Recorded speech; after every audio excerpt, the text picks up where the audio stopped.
Не в стените, не в камъка, не в календара, при самия звън. Търсиш в ритуала, в хора, в закона, но Бог е в живота, там където си.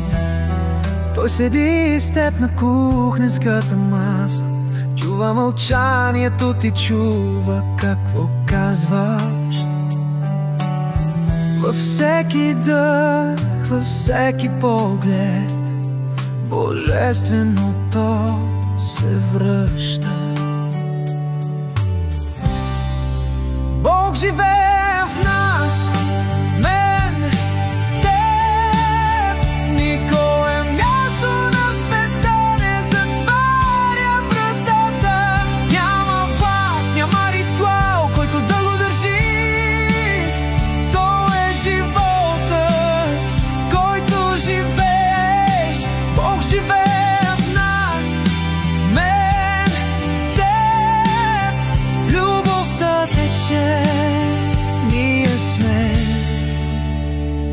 от нея.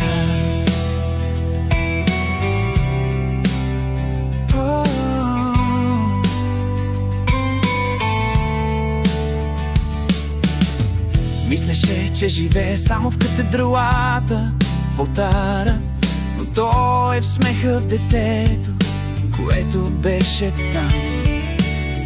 Той върви с старите през дома за възрастни, благославя улицата, вечерта, виното. Не е вашето оправдание, не е вашата принуда, никаква златна клетка не го държи дълго. Той чупи веригите, разкъсва ги.